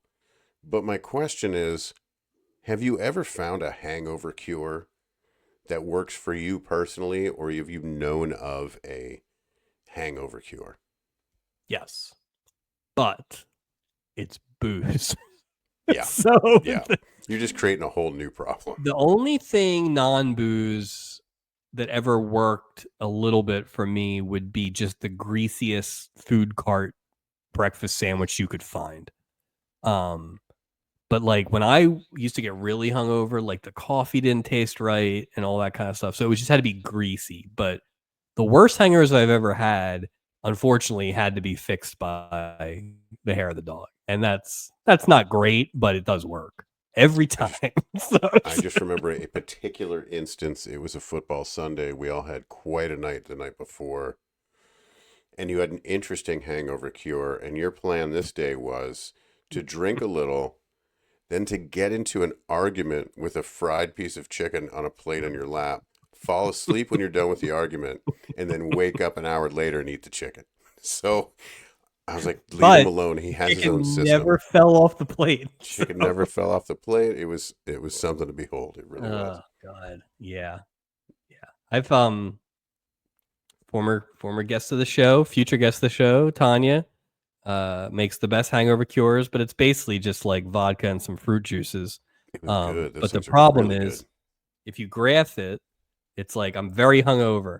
I'm slightly hungover. I'm not hungover. I'm feeling great. I'm drunk again. I need to hangover cure tomorrow. So it's a slippery slope. Just But keep punting that thing to the next day. Just drink those Harrisons in the morning. hey, Mike, the best hangover cure is moderation. That's funny. Yeah, that is true. That is true. It's been years since I've had a hangover, but just something that about being long. on a I ship saw would one. just suck. I saw one within the last couple of years. Philip took the opportunity when Perkins is making his hangover cure to whisk Nora off the boat for a little tour of Puerto Vallarta. I'll see it. Wait, Perkins doesn't pay attention to anything. He's not very good at his job. Like, he's seeing him getting whisked away, and he knows what's going on. Like, how long does it take him to explain to Isaac what's in the headache cure? He's like, I just need scotch. I need a glass of scotch. Jeez. Sodium pentothal. Robin chases down Mike to try and make up, but Mike knows stage 5 when he sees it. He's out. And he just walks away. The suitcase, he's just. Yeah, once again, this is like what, our 10th person who is going to leave the ship mid-trip. Like, well, I wonder how it's insane. I wonder how they paid for this. Was this Dutch? Or do you think Mike footed the bill for both of them? I don't know that Dutch was a thing in the late 70s like that. No, I don't think so either. I'm just thinking if Mike paid for both tickets and Mike's like, I'm out, Puerto Vallarta, here I come. Well, I guess if he did pay for it, I guess if he did pay for it, good on him not to throw her out. So Well, if he did pay for it, like, yeah, I put those socks on the floor because this is my floor. that's This is right. why. Yeah, I don't feel bad for Robin at all. I feel like if you've experienced 7 months of this, then the last 3 days shouldn't be the thing that break the back. You know Like this what? is not, it's established behavior. I don't feel bad for her. I think No, she knew the score pretty quick she though. knows And who I he is. I almost think she was in the position of putting all the chips in. Like, I don't want to get to month 8 if No, if we can't do this. So I think she's turning up the temp a little bit on this nonsense. I think something you said She that also I said nails that him as he walks away with, "You gonna fight back? What's the matter? Didn't you ever see Rocky?" I saw that. That was well. I thought of the phrase that I learned from you, which is my wife's least favorite phrase because when I say it, it is you say, "Look, Sounds you about, knew who I sounds about was right. when you met me." Like, don't Yeah. get mad now. It's the perfect phrase here for Mike. It's like, don't get mad at me. It was the perfect thing to say. That's why people get so mad But when I say it. It's true. I don't know that it applies there because do you Oh, think she, she she is constantly asking what these stages are, which makes me think as much as he talks about the stages now, he has never brought up this stage bit before. So if you're going to tell me you knew who I was, fucked oh. up from previous relationships, fine, but like Well, I instead don't of know that. it could be you knew who I was before we got on this cruise ship. Maybe the cruise Yeah, ship is when he brought up all this bullshit. But it that's was what I definitely think. like it was weird. Yeah. Like, Now that boy. said, it would be shocking if he's shown no weirdo behavior ever, Exactly. and now it's Exactly. this. And then all of a That's sudden you're like, oh, warning sign, warning. But I mean, something tells me these kids aren't done though, Mike. I don't know why. Stubing and Doc are back in their Valentine's Day ghost perch. Weren't they just in love? Well, that's the thing about young love. It's Think so about love. fickle. Shut up. Shut up. You guys don't know anything. Maybe Doc does. Yeah, Stubing doesn't know anything about Stubing young doesn't know love. anything about anything. Tina is hard at work on planning this terrible sock hop. Stupid sock hop. But Julie's got her claws out. She accuses Tina of gunning for her job on top of flaunting her awesome life. And she walks out on the line about losing interest in the job entirely. Yeah, Julie's crazy. She lost her mind. It happened. Another smash cut right from one Julie Yeah. scene to another. Yeah. She's in her cabin, and the guys show up and ask if she wants to go to lunch with them. The guys all show up in Do you see what civilian Gopher had on? clothes. Oh, which is my favorite, but God, they're a mess when they're in civilian clothes. So this is the first time, except for the costume in the dream sequence, that we've ever seen Doc out of a uniform, which is great. Well, last week when he dressed like LeBeau, when they were eating crab Oh, legs. that's right. You're right. So now I do wonder if this is like, okay, it would be ridiculous if these guys never got out of uniform. But So 2 weeks in a row, this is something. yeah. Okay. Isaac is again wearing his Dreamgirls cowboy hat. He loves that Gopher outfit. this is a very specific reference for mainly people who took the L in Philadelphia until about 10 years ago. Before they redid the City Hall L stop at 15th Street, 14th Street, Broad Street, um, they used to have these old pictures on the wall, and they were just pictures from like the 70s and 80s. I think there was like Music Academy of Music, and Yep. there was like maybe a skyline thing. There was a picture of a guy selling soft pretzels, and he was dressed like Gopher is in this white Like he was hat. selling pretzels in between breakdance sessions, in Rittenhouse. So that's a very specific It's a very reference. local reference. Yeah. Julie is looking at her photo album that she just happens to have. Does Julie have every photo ever? Like, I don't even know what was in that because some of it just like stuff written down. You know what yeah, I it's like mean? a Like just scrapbook, I weird. guess. But it's When I funny went, because if you remember the Priest episode, she got Anson Williams to come down and look at some old photos of the gang. So Julie just has all the photos with her, I guess. It's just weird. Like when she's upset, what do you want to do? I don't know. I'm gonna look at old photos. That'll calm me right down. It's just weird to me. When things were better. Things were simpler when I was dating a married man in Paris. Like, do you really want to look back at that? Come on. Well, she doesn't have that picture. She ripped it up, remember? It's gone. That's right. It doesn't exist. That's the only one. There's one empty spot. It's in her by photo the Eiffel album. Tower. That's it. This is me at the Louvre. This is me at Charlemagne. Yeah. It's great. Just me. Doc once again cautions Julie of being envious. And after Julie gets into her feelings a bit, the boys convince her to join them for lunch. So that's nice. That green-eyed monster, Julie, I warned you about. Every time. Nora and Philip return from their wild day out. And since they had such a great time, Philip proposes marriage because that's how it goes. That's all you need is just a good afternoon in Mexico. That's it. Jeez. Marriage would solve their codependency problems. At first, I thought he was going to propose double murder. We can either get married or kill them both. Let's ask Perkins, because you could have Perkins get rid of Daphne, but then getting rid of Perkins is a whole different. That's true. Daphne shows up though and says she needs her mommy because the guy dumped her, and that kind of makes the answer clear for Nora, and she declines the marriage proposal. Well, thank God that Daphne was having issues. Jeez. Good thing that life happens to stop millions more marriages from happening every week on this boat. So far. Jeez. Mike knocks on Robin's cabin. Yeah, he does. And tells her that he missed his flight home. Which we all know, the beautiful. What's the airport that what's his name tried to fly out of?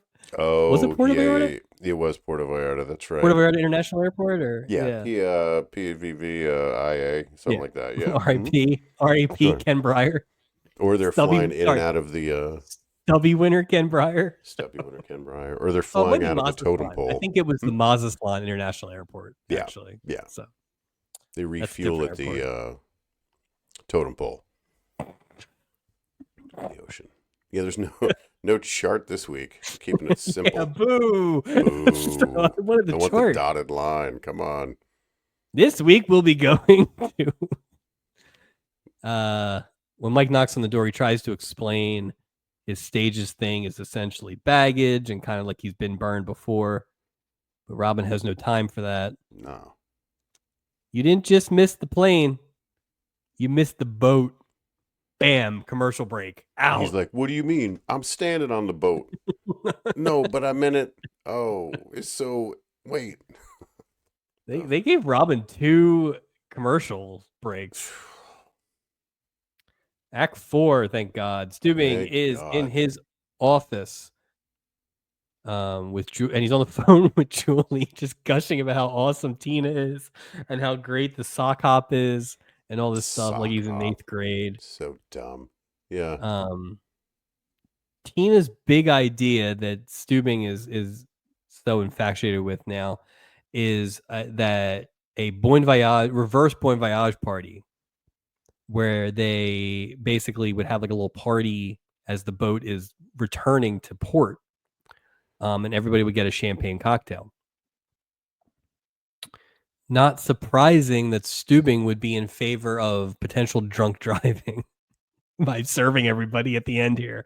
So, wouldn't he be against it just because of his sort of stance on alcohol? Like, how could you be okay with that? Here on your way out, like, be safe. It doesn't make any sense. It would go against everything he believes in. Do you know how many children would have gotten run over? Oh God! It would have been just a wild scene. All right. All right. Let's see. So, let's see. Here we go. Meryl would obviously love a plan that increased the drunk driving possibilities. Oh, Meanwhile, yeah. Julie hangs up on him, which is great. So. She's done. She's like, dude, come on. By the way, such an So now with unnecessary that, scene. By the way, I thought that scene was well, completely unnecessary. I think the only reason it was necessary is they needed to get from Julie going to lunch with these guys to Julie basically being so pissed that she resigned. Gotcha. That makes sense. Okay. The only thing I can think again is, maybe they did shoot the scene with him talking to Julie and then they had to go to a phone Who bit. knows? Who knows? That's weird. Anyway, now we're back at Julie's cabin and she's got some angry typewritering going. So the whole gist of this is Gopher knocks on the door. She yells at him to come in. He figures out that she's trying to resign. Isaac comes in, same exact thing. Doc comes in, same exact thing. So that's the gist of it. Mhm. Julie is so angry that she's going to resign and she is banging away on her typewriter. Does Julie have a separate office, do you think? Or do you think she does all her ship business out of her cabin? I would think that it would make sense for her to have some sort of office. I would think they would so. have to. You would think so, but now she's typewritering on her bed. That seems odd. Makes sense to me. That's like not an official business typewriter either. Exactly. Eventually, all three of the guys threaten to quit if Julie quits, which then calms everybody down. And so there'll be no resigning today. Resigning. Don't worry. Let's see. We head to the sock hop, and it is not popping. It is not. There's no. Yeah, because like, oh hey, I would love to come to this party that no one invited me to, or no one really told me about, and I don't have anything to wear. Yeah, that's so. Yeah. You know what is not boat wear? Is sock hop wear. Sock hop wear. So, you mean poodle skirts aren't flotation devices? Sorry, I didn't bring my big varsity sweater. Yeah, or my leather jacket and my Brill cream. Like, how am I supposed to get my T-Birds outfit? It just doesn't make. Doc, Gopher, and Isaac are dressed in 50s garb because they had it lying around too, I guess. They all probably went to high school in the 50s, I'd imagine. I mean, it wasn't that long ago for these guys. Wait, do you pack your high school clothes with you everywhere you go? Everywhere I go. I'm always ready. I have my Living Color t-shirt. I'm ready to go. There you go. I have a no fear tuxedo. That's it. My skids. Let's do this.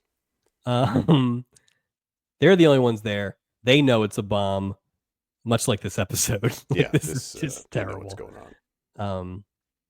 Mike tracks down Robin, tries his apology again. Mike is scared that their relationship might not work out. But people don't come with a warranty, Mike. Oh, God. Good Lord.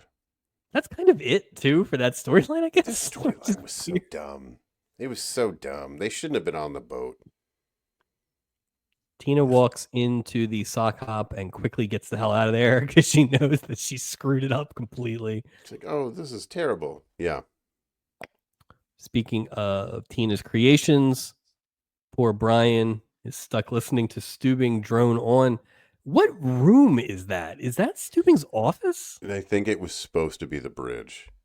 Okay. Like how he's saying this is where I steer from, but they never showed it from this angle ever. It wasn't a two-tiered thing before. It was just one. Right. It almost looks like a souped up office more than a scaled down bridge. Yeah, so. I didn't know. It's a weird set. I think they had to build a bridge set, but I don't think they really know what to do with the set yet. Because wouldn't there be like people there? They just had another person there. Yeah, that's there was like one guy. It almost seemed like it was air traffic control. Weird set. You'd figured there'd be more going on with a ship of this size, navigating at night. Maybe Love Plane was filming. Yeah, it was weird. Love Plane. They were busy. They're double booked. Well, this important aviation office is interrupted by a 8-year-old child and then Julie. And she kind of comes in for no real reason. I think she just comes in so Stubing can ask her why she's not the sock hop. But but she ended up taking Brian, but I don't know that she came in to get Brian. Like, I Oh, think that was just a coincidence. could But be. anyway, that's what happens. Hmm.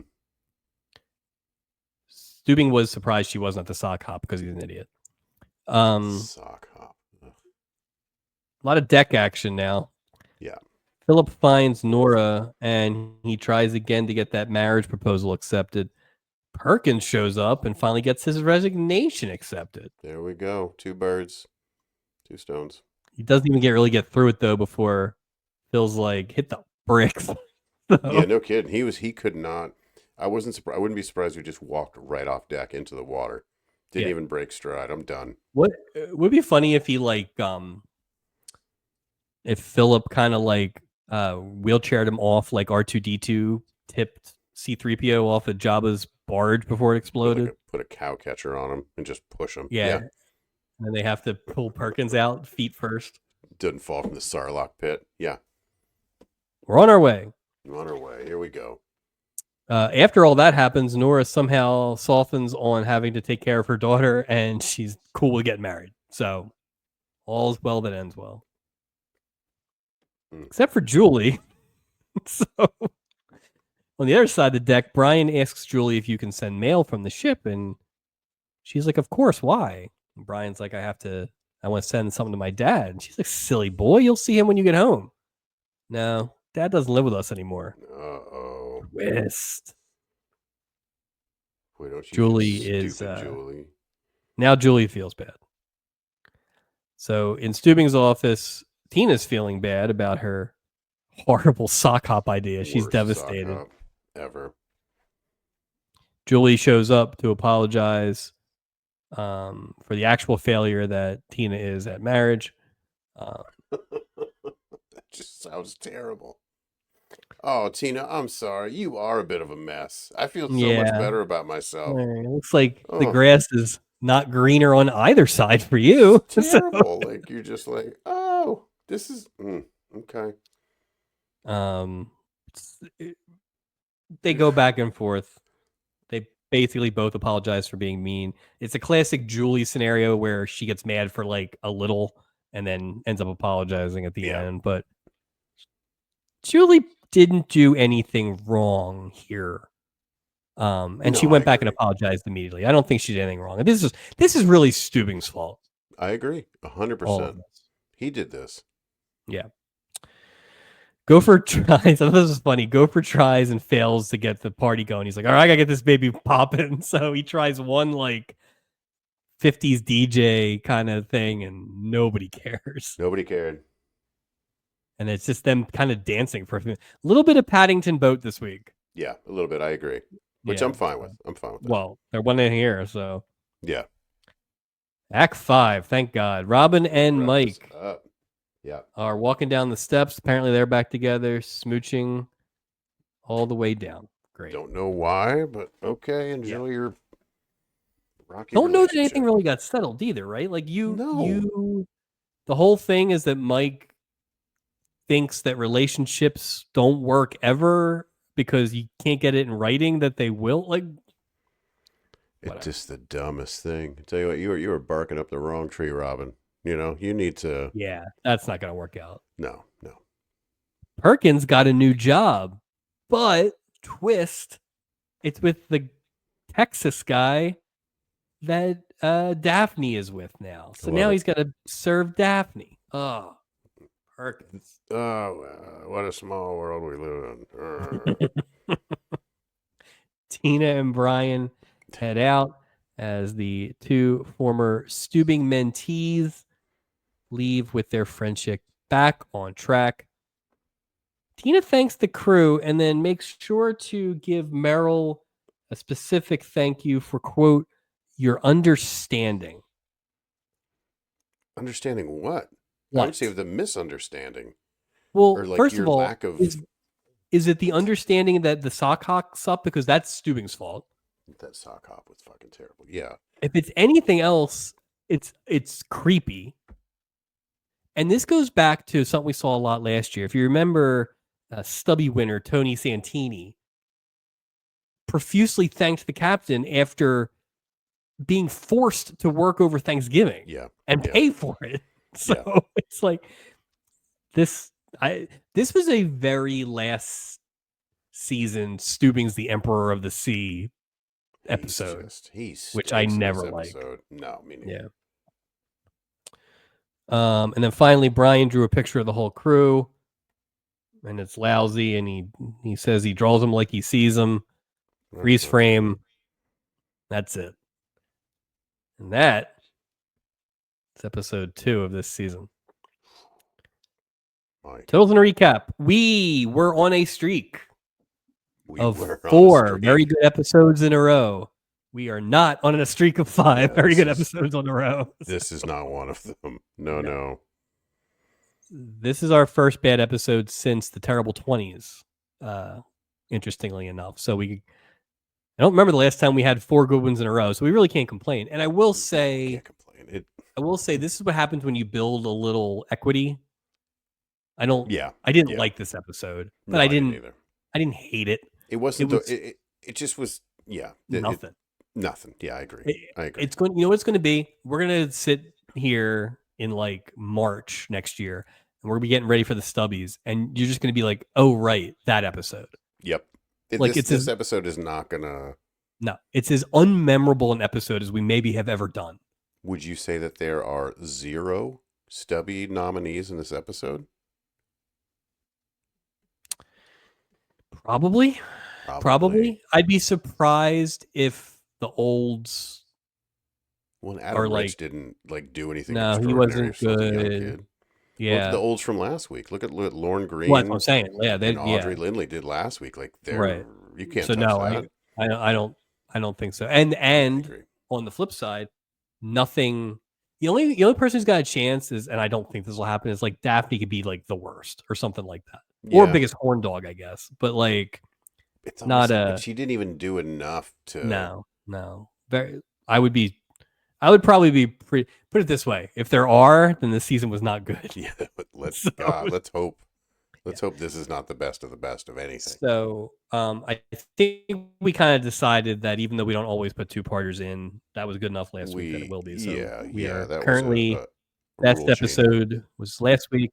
Worst episode was this week, and we'll see how long those stay.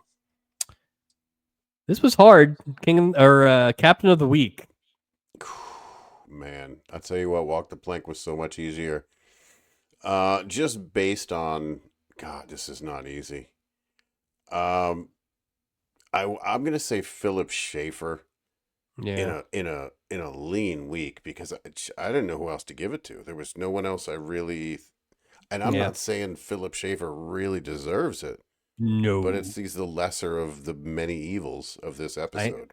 I had the exact same thing. The only thing I even came up with otherwise was like the crew in the sock hop.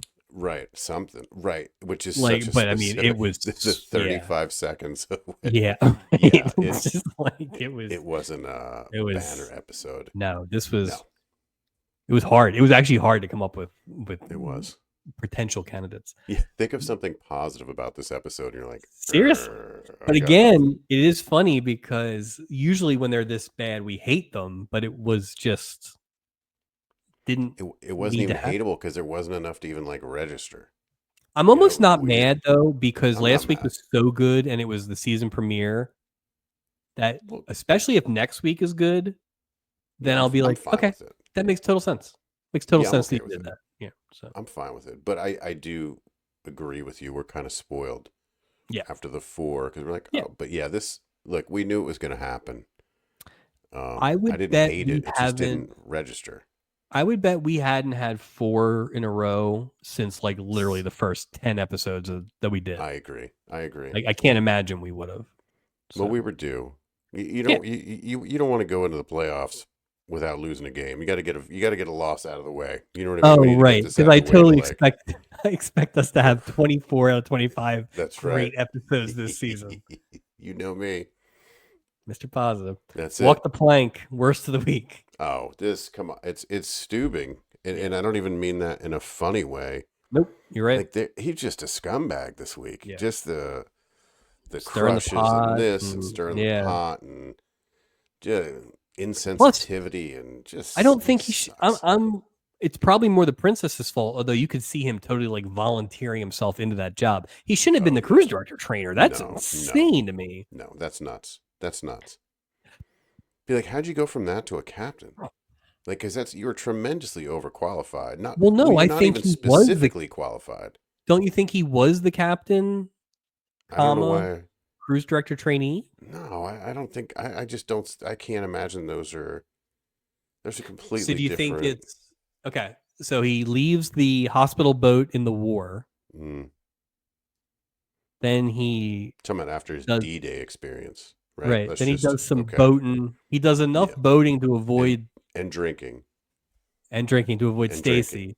Right. But he's only been with the princess 5 years, right? Maybe There's a missing. he was suspended for all the killing drinking. those children when he was drunk driving, Well, where he don't wasn't forget allowed to be a captain. He killed Vicky's adopted father too, he with did that kill ricin. Vicky's- That That's right. I ricin forgot. gift. Oh boy. Oh, what do those stamps on the side of the boat mean? Nothing. Don't worry about that. Yeah, it was not good, my friend. Special mention for all the other terribles: Daphne, Mike, They can all walk the plank, as far as I'm maybe concerned. Adam Rich, Robin. Perkins. Yeah, just go. Hey, Yeah. Werner, go. All of you go. Anyway, that's Totals and Recap for this week. Wow. Plugs. Hitting season Patreon absolutely hammered. Crack open a beer and enjoy a weekly Phillies happy hour with Chris Jones, Justin Clue, and our very own Mike Robertson. Check out Absolutely Hammered on the Hitting Season Patreon. You can find us everywhere you find your audio podcast: iTunes, Spotify, YouTube, iHeartRadio, Podcast Addict, Amazon Music, Podchaser, Player FM. Listen Notes, Deezer, and my new favorite as of last episode, Pocket Casts. Oh, right, the little pocket casts. Little pocket casts. If you I'll have have to little check ears, the numbers, see if we've passed Deezer yet for this. I hope so. It's if you're a teddy bear hamster and you love the Love Boat. Also, if you could do us a favor and leave us a review, it really goes a long way. We really, really appreciate that. You can check out our video podcast on YouTube. Again, hit that subscribe button and leave us a review. You can also find us on Instagram and Facebook. Look for weekly reels and updates. You know what time it is, Mike. It's time to check the old mailbag. I feel like we need some sort of sound effect for this, but all right. We got an email. Email says titled "Love or like Your a Podcast." mailman hat. That's what I should do.